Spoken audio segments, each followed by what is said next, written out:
Hello everyone, my name is Om Prakash और आज की वीडियो में हम देखने वाले हैं मल्टी मास्टर डेटाबेस स्केलिंग के बारे में।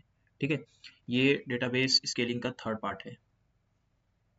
अब तक हमने क्या देखा है? फर्स्ट वीडियो में हमने देखा इंडेक्सिंग के बारे में देखा, हमने पार्टीशनिंग के बारे में देखा एंड सेकंड वीडियो में हमने क्या देखा? सेकंड वीडियो में हमने देखा मास्टर स्लेव आर्किटेक्चर। तो एक बार रिवीजन कर लेते हैं कि इंडेक्सिंग हमारी क्या थी।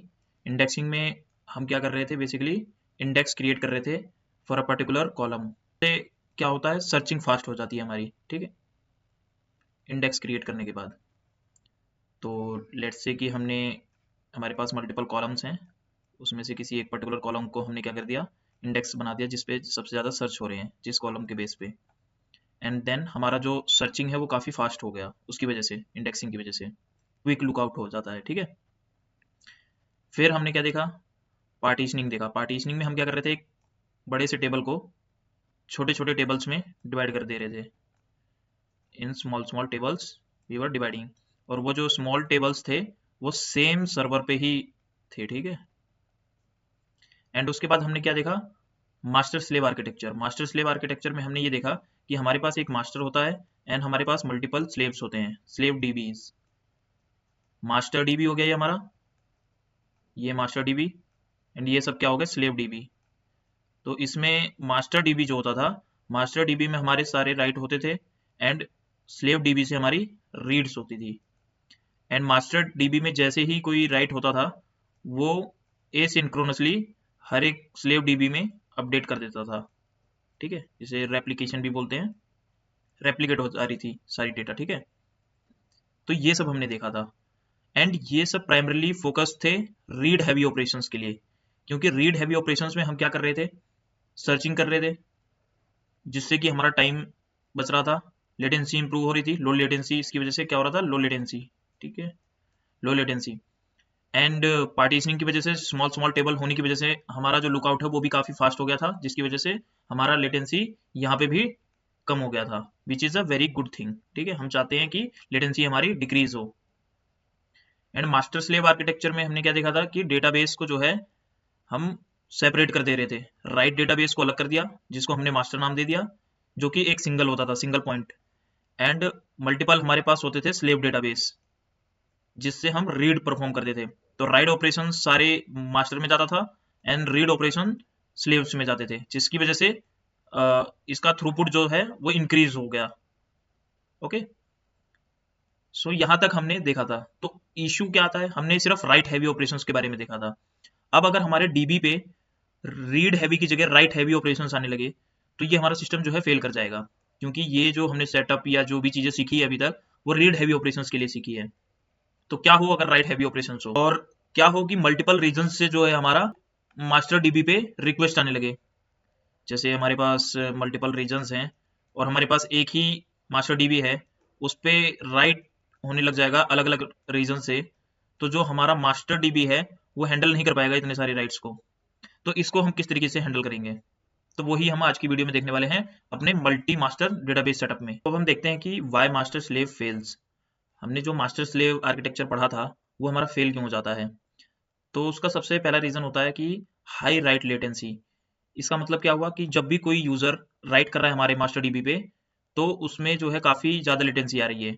क्यों लेटेंसी आ रही है? द रीजन बीइंग इज हमारे पास जो एक ही मास्टर डेटाबेस है, और हमने ये पढ़ा था मास्टर स्लेव आर्किटेक्चर के अंदर कि जो मास्टर डीबी हमारा होगा वो ही एक सिंगल पॉइंट होगा जहां पे राइट परफॉर्म हो सकता है। ठीक है, तो इस सिनेरियो में मल्टीपल राइट्स जाएंगे हमारे किस पे? मास्टर डीबी पे।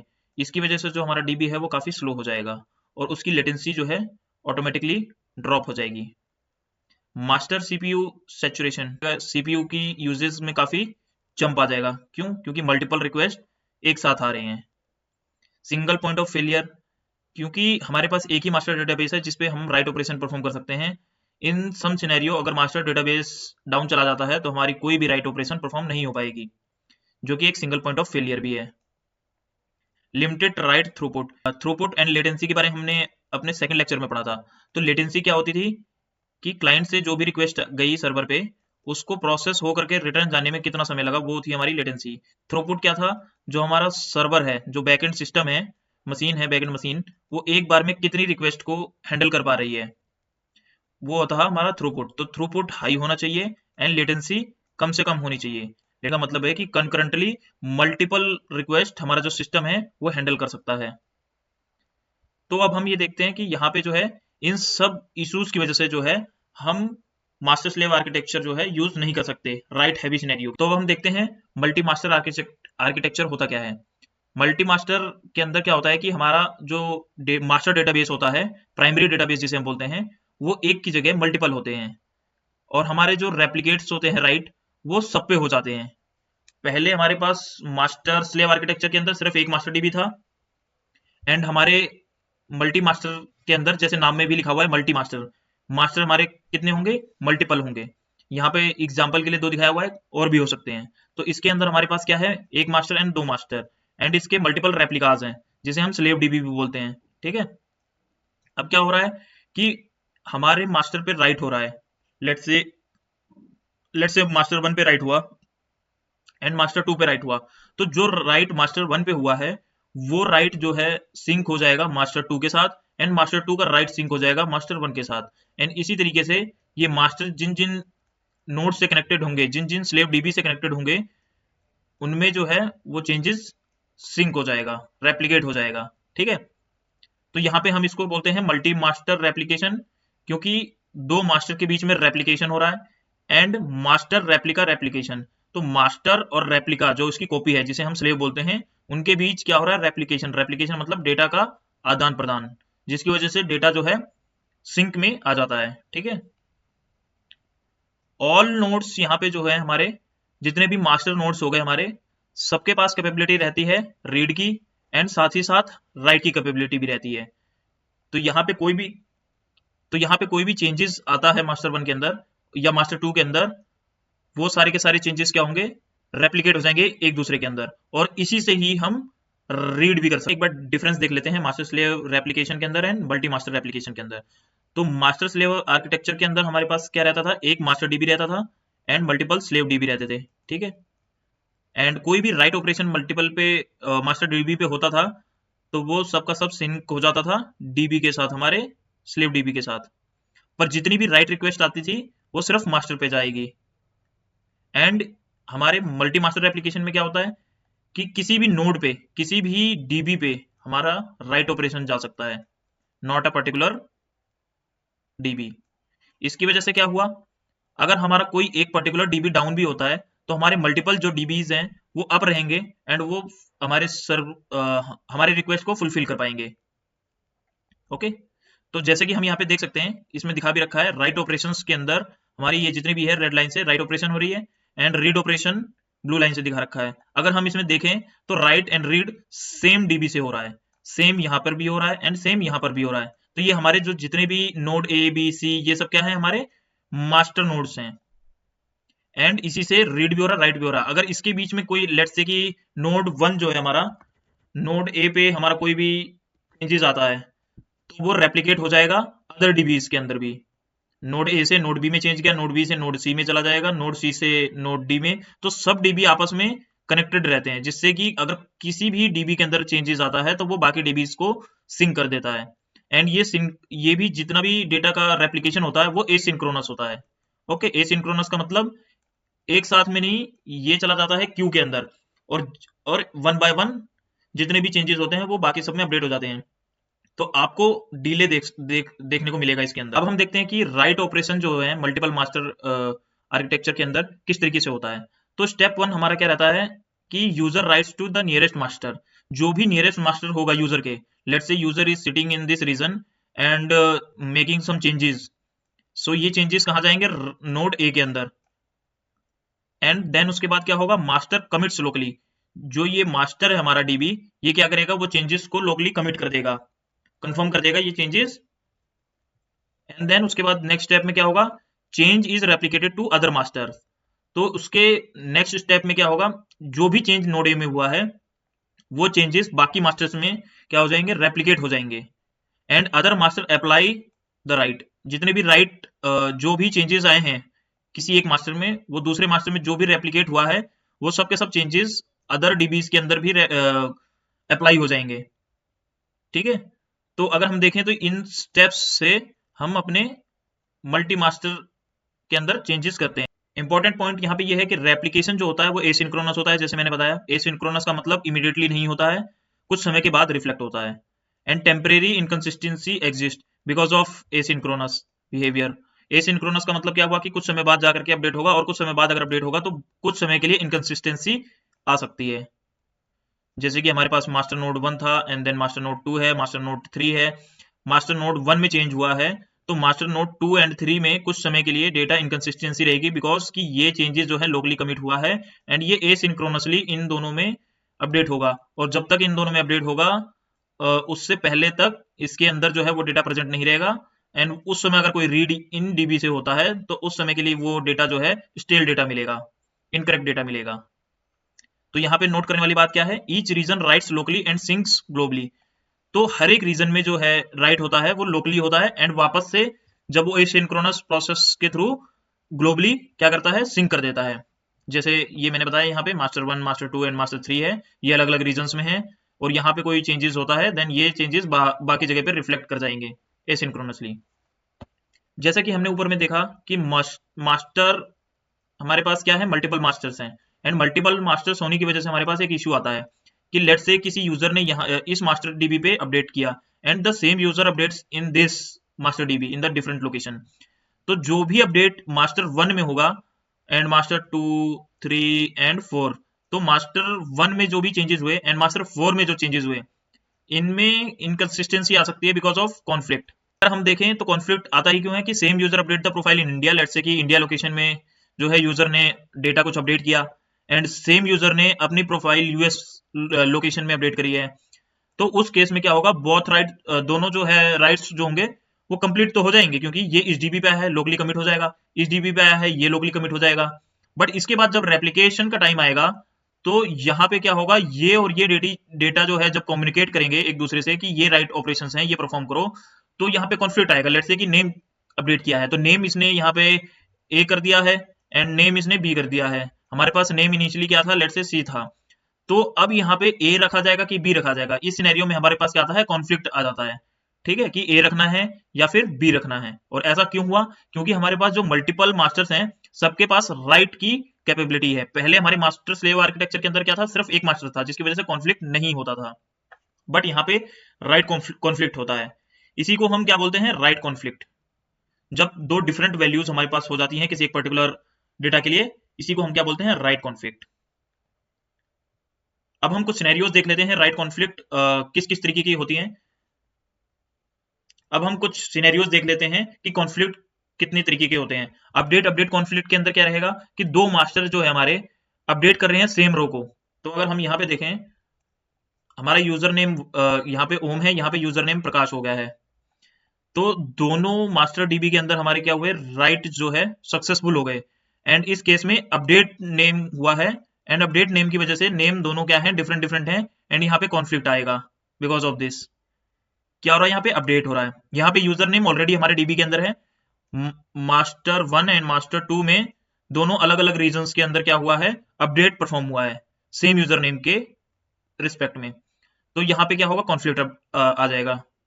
एंड देन दूसरा है इंसर्ट कॉन्फ्लिक्ट, जिसके अंदर क्या होता है, सेम प्राइमरी की जनरेट हो सकती है, क्योंकि हमारे पास दो मल्टीपल डीबीज हैं, दो मल्टीपल मास्टर डीबी है। Let's say user 1 some record entered and some record entered by user 1 और मे बी यूजर 2, बट जो आईडी जनरेट हो रही है, अब क्योंकि इस पर्टिकुलर डीबी के लिए आईडी जो लेट्स से कि आईडी जनरेशन का हमने सीक्वेंस में रख रखा है 1 2 3, तो यहाँ पे भी क्या होगा 1 2 3, लेट्स से हमने यहाँ पे भी सेम वैसे ही रख रखा है, तो यहाँ पे कॉन्फ्लिक्ट आ जाएगा।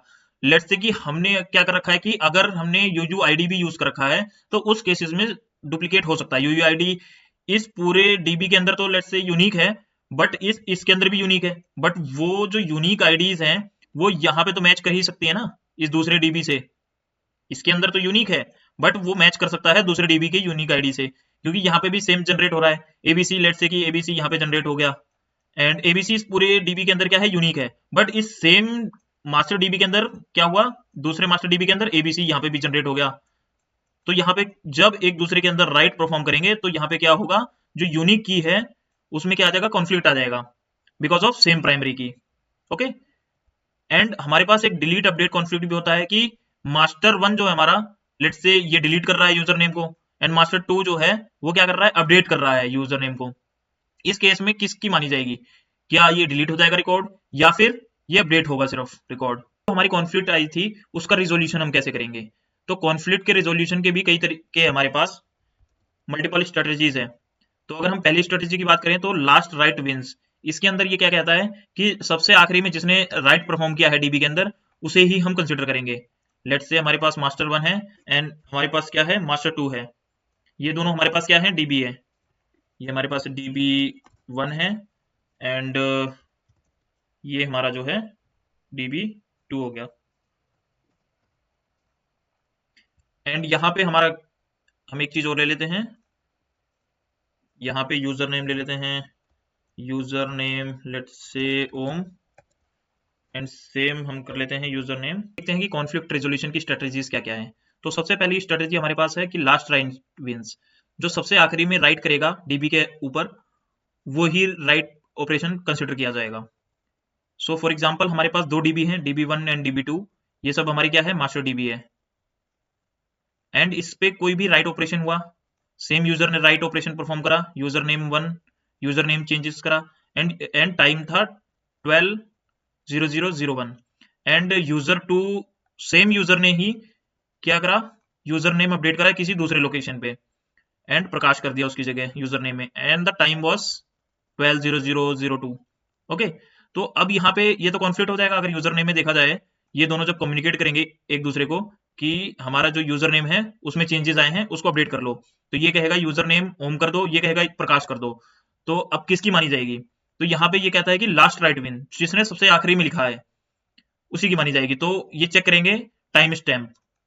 टाइम स्टैम्प जब चेक किया जाएगा तो देखेंगे कि इसका टाइम स्टैम्प 01 है एंड इसका टाइम स्टैम्प 02, यानी ये लास्ट में राइट किया गया है। तो क्या होगा, ये डिस्कार्ड कर दिया जाएगा एंड ये वाला एक्सेप्ट हो जाएगा और डीबी में ये वाली चीज अपडेट हो जाएगी दोनों डीबी के अंदर, एंड ये वाला जो डेटा है ये डिस्कार्ड हो जाएगा हमारा। एंड ये जो तरीका है इसमें हम टाइम स्टैम्प जो है उसके बेसिस पे करते हैं। ये तरीका जो है सबसे सिंपल तरीका है, टाइम स्टैम्प जस्ट चेक करो एंड देन राइट करो। बट इसके अंदर हमारा जो है डेटा लॉस का रिस्क रहता है। अब डेटा लॉस किस तरीके से, यहाँ पे तो डेटा लॉस नहीं हुआ है क्योंकि यूजर नेम हम लिखना चाह रहे थे एंड यूजर नेम हम अपडेट करना चाह रहे थे एंड यूजर नेम जो है हमने अपडेट कर लिया सक्सेसफुली। बट डेटा लॉस किस केस में हो सकता है, डेटा लॉस हो सकता है, देखें तो मास्टर डीबी 1 के अंदर हमारा जो चेंज हुआ है वो यहाँ पे यूजर ने क्या चेंज किया है, एज चेंज किया है, एंड दूसरे मास्टर डीबी में हमारा जो चेंज हो रहा है वो यूजर नेम चेंज हो रहा है। इस केस में क्या होगा, and time stamp is same. Let's say हम ये टाइम स्टैम्प जो है उठा लेते हैं, ये टाइम स्टैम्प, इसका ये टाइम स्टैम्प है एंड इसका ये टाइम स्टैम्प है। अगर हम लास्ट राइट विन की स्ट्रेटेजी को देखते हैं तो इसके हिसाब से क्या होना चाहिए, जो लास्ट में राइट हुआ है वो ही एक्सेप्ट होना चाहिए एंड बाकी डिस्कार्ड हो जाना चाहिए। इस केस में क्या होगा, इस स्ट्रेटेजी के बेस पे, स्ट्रेटेजी 1 के हिसाब से ये डेटा जो है हमारा डिस्कार्ड हो जाए और ये डेटा एक्सेप्ट हो जाए। और ये दोनों जो डेटा है वो दोनों सक्सीड हो गए थे लोकली, ठीक है। बट जब एक दूसरे को डेटा सिंक करने की कोशिश करेंगे तो उस केस में क्या होगा, ये अप्रूव हो जाएगा एंड ये डिस्कार्ड हो जाएगा। इस केस में अगर हम देखें तो यहाँ पे एज अपडेट हुआ था एंड यहाँ पे जो है यूजर नेम अपडेट हुआ था, तो यूजर नेम तो अपडेट हो गया बट एज अपडेट नहीं हुआ, जबकि इसमें किसी भी तरीके का कॉन्फ्लिक्ट नहीं था, बट फिर भी हमारा जो डेटा है वो लॉस हो गया। इस केस में तो हमने सेम फील्ड पे चेंजेस परफॉर्म करे थे तो एक डेटा हमारा जो है पॉपुलेट हो गया इन दोनों में से। बट क्या हो कि अगर हमने डिफरेंट डेटा पे चेंजेस करे हैं डिफरेंट डिफरेंट लोकेशंस पे डीबी के अंदर, तो हमारा जो एक डीबी का डेटा जो है बेसिकली एक डेटा जो है वो डिस्कार्ड हो जाएगा, उसकी वजह से हमारा डेटा क्या हुआ, लॉस हो गया। यहाँ पे लॉस हुआ है डेटा का, ठीक है। और यहाँ पे क्या हुआ है, बेसिकली कॉन्फ्लिक्ट आया था, कॉन्फ्लिक्ट यहाँ पे नहीं आया बट फिर भी हमारा डेटा का लॉस हुआ बिकॉज ऑफ दिस स्ट्रेटेजी की जो लास्ट राइट करेगा उसी का डेटा जो है डीबी में राइट किया जाएगा। तो इसी का सॉल्यूशन हमारे पास जो है स्ट्रेटेजी 2 है। तो हमारे पास जो है स्ट्रेटेजी 2 के अंदर हमारे पास क्या आता है, एप्लीकेशन लेवल रिजोल्यूशन। इसके अंदर हम क्या करते हैं, जो हमारा ऐप होता है वो डिसाइड करता है कि करेक्ट वैल्यू क्या होनी चाहिए। इसे ये भी बोलते हैं कि मैनुअल मर्ज कर रहे हैं हम। अब ये करते कैसे हैं, ये करते हम हैं अपने एप्लीकेशन के अंदर हम लॉजिक लिखते हैं कि हमें कौन सा डेटा एक्सेप्ट करना है, कौन सा डेटा हमें एक्सेप्ट नहीं करना है। तो हम अपने लॉजिक के अंदर ये कंडीशंस लगा सकते हैं कि लेट्स से कि अगर सेम फील्ड्स पे अगर चेंजेस हुए हैं then update the last time stamp के बेस पे। अगर सेम डेटा पे सेम डेटा है बट डिफरेंट डिफरेंट फील्ड्स पे अपडेट हुआ है, then accept both the changes. So हम ये कस्टम लॉजिक अपने हिसाब से लिख सकते हैं अपने एप्लीकेशंस के अंदर। इससे क्या होगा, हमारा जो ये लॉस हो रहा था डेटा का, वो डेटा का लॉस नहीं होगा। बट ये काफी कॉम्प्लिकेटेड होता है क्योंकि हम इसको मैनुअली, जो भी लॉजिक है मैनुअली अपनी तरफ से लिख रहे हैं इसको। ठीक है, अब हमारे पास जो है एक लास्ट और थर्ड स्ट्रेटेजी आती है, वो है पार्टीशन ओनरशिप स्ट्रेटेजी, जो कि बेस्ट स्ट्रेटेजी है। इसके अंदर हमारे पास क्या होता है कि हर एक मास्टर के पास जो है एक सबसेट ऑफ डेटा होता है। सबसेट ऑफ डेटा का मतलब ये हुआ कि एशिया जो मास्टर होगा उसके पास एशिया का यूजर, एशिया के यूजर का डेटा होगा, एंड यूएस मास्टर जो है हमारे पास यूएस यूजर का डेटा होगा। तो जैसे हमारे पास यहाँ पे वर्ल्ड मैप है, यहाँ पे हमारे पास एक मास्टर डीबी कहाँ है, यहाँ पे यूएस में है, एंड एक मास्टर डीबी हमारे पास कहाँ है, एक मास्टर डीबी हम ले लेते हैं। हम यहाँ पे देखें तो हमारे सिनेरियो के अंदर क्या हो रहा है, डीबी जो है अलग अलग लोकेशंस पे हैं। ये तो हो गया हमारा जो है मल्टी मास्टर सेटअप। अब इसके अंदर हम क्या कर रहे हैं कि ये जो डीबी हमारा है, इसके पास जो डेटा होगा वो सिर्फ और सिर्फ यूएसए रीजन का डेटा होगा। इसके पास जो है यहाँ पे साउथ यूएसए का डेटा होगा, इसके पास यूरोपियन यूनियन का डेटा होगा, एंड इसके पास जो है एशिया का डेटा होगा, इसके पास अफ्रीका का डेटा होगा, एंड इसके पास ऑस्ट्रेलिया का डेटा होगा। तो ये हमने क्या करा, जियोग्राफी के हिसाब से हमने क्या कर दिया, डेटाबेस को डिवाइड कर दिया। इसके पास सिर्फ ये पर्टिकुलर डेटा रहेगा। तो अगर कोई चेंजेस इसके अंदर होता है और ये रेप्लिकेट जब करेगा तो कोई कॉन्फ्लिक्ट आएगा ही नहीं, क्योंकि यहाँ पे जो यूजर है वो कहीं और प्रेजेंट है ही नहीं। तो यहाँ पे जो यूजर का डेटा जो अपडेट हो रहा है वो सिर्फ इसी डीबी के अंदर हो पाएगा। यहाँ पे जो यूजर अपडेट करेगा डेटा, वो सिर्फ इस डीबी पे अपडेट करेगा, इस डीबी पे अपडेट करेगा। तो इस डीबी के अंदर हमारे पास कौन से डेटा है, इस रीजन के डेटा है। तो जब एक दूसरे को जब ये डेटा देंगे तो उस केस में क्या होगा, कोई भी जो है रेप्लिकेशन के टाइम पे कोई भी कॉन्फ्लिक्ट नहीं आएगा। ठीक है, इससे हमें क्या समझ आता है कि जैसे ही हमने रीजन वाइज हमने डेटा को सेपरेट आउट कर दिया कि इस रीजन का डेटा सिर्फ इस डीबी के पास रहेगा, राइट की अथॉरिटी हमने प्रोवाइड करी है, सिर्फ इस रीजन में जितने भी यूजर होंगे उसकी राइट की अथॉरिटी किसके पास होगी, इस डीबी के पास होगी। तो यहाँ का जितना भी डेटा यूजर का डेटा होगा, कोई भी राइट करने की कोशिश करेगा तो वो इस डीबी से ही होगा। ये हमारा जो है बेस्ट सॉल्यूशन है। हमारे हमने क्या किया, डिस्ट्रीब्यूटेड डीबीज भी रख लिया अपने, मास्टर मल्टी मास्टर सेटअप भी हमारा यहाँ पे क्रिएट हो गया है, एंड यहाँ पे कोई भी कॉन्फ्लिक्ट नहीं आ रहा है। तो यहाँ पे एक छोटा सा नोट है कि multi master works best when data ownership is clearly defined. जैसे ही हम मल्टी मास्टर सेटअप के अंदर ये बता देते हैं कि जो डेटा है इस पर्टिकुलर रीजन का डेटा इस पर्टिकुलर मास्टर के पास रहेगा, वो ही सिर्फ इसको राइट कर सकता है। तो इस समय क्या करता है, ये जो हमारा मल्टी मास्टर सेटअप जो है वो काफी बेस्ट तरीके से वर्क करता है, इसमें कोई कॉन्फ्लिक्ट नहीं आता है और हमें ज्यादा हेडेक लेने की भी जरूरत नहीं पड़ती है। अब हम देखते हैं कंसिस्टेंसी मॉडल मल्टी मास्टर के अंदर। तो जो मल्टी मास्टर सेटअप है इसके अंदर जो होता है हमारा इवेंचुअल कंसिस्टेंसी होता है, डेटा कन्वर्जेस ओवर टाइम। तो कंसिस्टेंसी, इवेंचुअल कंसिस्टेंसी, मैंने पहले के लेक्चर में ही बताया था कि इवेंचुअल कंसिस्टेंसी क्या है कि जैसे एक हमारा मास्टर डीबी है, दूसरा मास्टर डीबी है, या दो डीबीज हैं और डेटा जो है एक दूसरे में एसिंक्रोनस तरीके से सिंक हो रहा है, तो यहाँ पे जो हमारी डेटा होगी वो इवेंचुअली कंसिस्टेंसी में आएगी। क्योंकि जब हमारा डेटा यहाँ पे अपडेट होगा किसी एक डीबी पे, उस समय जो दूसरा डीबी होगा उसके पास वो डेटा नहीं रहेगा। तो उस समय हमारे पास जो है, अगर हम क्वेरी करेंगे तो हमारे पास जो है डेटा स्टिल डेटा आएगा या फिर ओल्ड डेटा आएगा।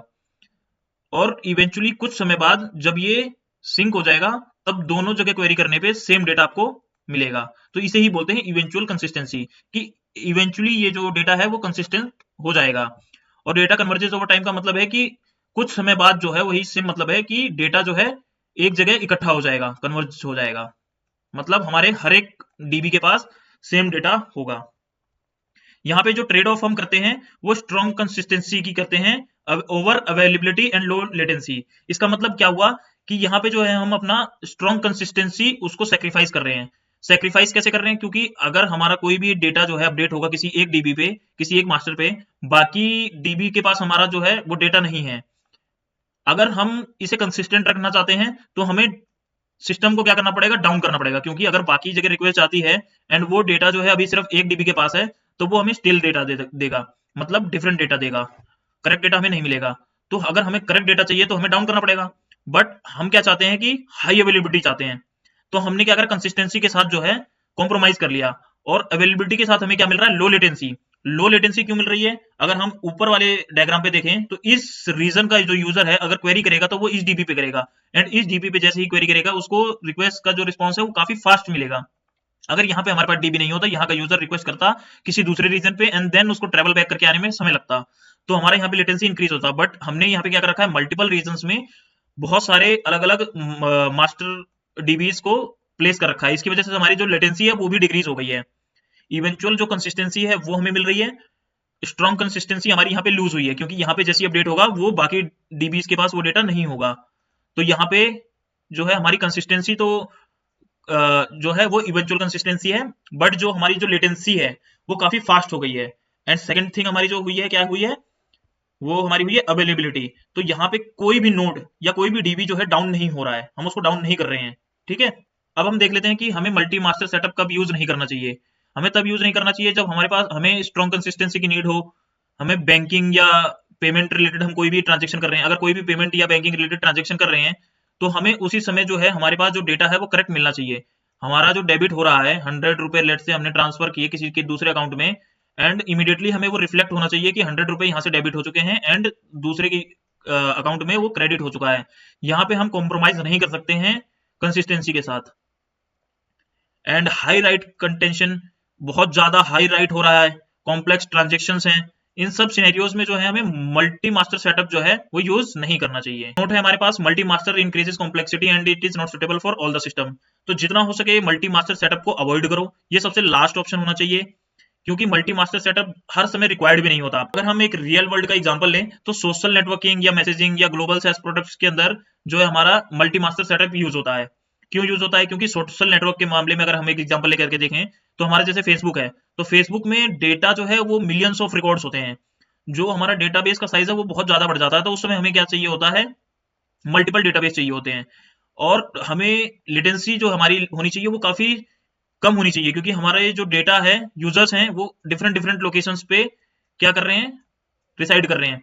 तो अगर यहाँ का यूजर, यूएस का यूजर कोई कोई चीज क्वेरी करता है और वो इंडिया स्पेसिफिक या एशिया स्पेसिफिक में जाता है डीबी में एंड देन क्वेरी करके बैक आता है, देन लेटेंसी यहाँ पे हमारी हाई हो जाएगी। बट हमें चाहिए लेटेंसी लो चाहिए, क्योंकि यूजर बहुत जल्दी जल्दी स्क्रॉल करेगा, उसको बहुत जल्दी डेटा हमें दिखाना है। अगर डेटा उसे करेक्ट नहीं मिलता है कुछ समय के लिए, तब भी हमारा सोशल नेटवर्किंग के केस में चल जाएगा, क्योंकि यहाँ पे किसी तरीके का लॉस नहीं हो रहा है। इस देखें तो यूज क्यों करना चाहिए, यहाँ पे लिखा भी है सेम रीजंस कि low latency rights, high availability and regional independence. Low latency रहेगी, जल्द ये इस रीजन का डेटा यहीं से मिल जाएगा तो फास्ट हो जाएगा हमारा query. And high availability because of eventual consistency, जो हमारी सिस्टम है वो क्या रहेगी, हाईली अवेलेबल रहेगा, वो डाउन नहीं होगा। एंड रीजनल इंडिपेंडेंस का मतलब है कि हर एक रीजन वाइज हमने डेटाबेस को क्या कर दिया है, सेपरेट आउट कर दिया है, इसकी वजह से कॉन्फ्लिक्ट के सिनेरियोज भी नहीं अकर होंगे। अगर हम देखें तो multi master is powerful but only when use correctly.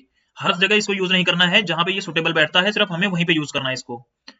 और इस पूरे का जो समरी है अगर हम देखें तो multi master scales right bye allowing multiple primaries but introduces conflict resolution and eventual consistency challenges. इसका मतलब ये हुआ कि जो मल्टी मास्टर सेटअप है उसके अंदर हमारे पास प्राइमरी जो डेटाबेस होता है वो मल्टीपल होते हैं इंस्टेड ऑफ सिंगल। इसकी वजह से सिंगल पॉइंट ऑफ फेलियर भी हमारा जो है अवॉइड हो जाता है। बट ये क्या करता है, इंट्रोड्यूस करता है कॉन्फ्लिक्ट। कॉन्फ्लिक्ट क्रिएट होने के बहुत ज्यादा चांसेस रहते हैं इसके अंदर, और उसके हमने हालांकि हमने क्या देखे, उसके रिजोल्यूशन स्ट्रेटेजीज भी देखे, बट इसके अंदर कॉन्फ्लिक्ट अराइज हो सकता है। एंड इसके अंदर जो है इवेंचुअल कंसिस्टेंसी से ही हमें काम चलाना होगा, यहाँ पे स्ट्रॉन्ग कंसिस्टेंसी हमें अचीव नहीं होगी। तो इस वीडियो में हमने ये चीज देखा कि राइट हैवी अगर हमारा ऑपरेशंस है तो हमें किस तरीके से अपने डेटाबेस को स्केल करना चाहिए मल्टी मास्टर सेटअप के। अब नेक्स्ट वीडियो में हम डेटाबेस को और नेक्स्ट लेवल पे लेके जाएंगे और शार्डिंग के बारे में देखेंगे कि शार्डिंग क्या होती है, हमें जरूरत क्यों पड़ती है शार्डिंग की, एंड क्यों हमें शार्डिंग को अवॉइड करना चाहिए। तो आने वाली वीडियोस में हम ये देखने वाले हैं शार्डिंग के बारे में। Thank you.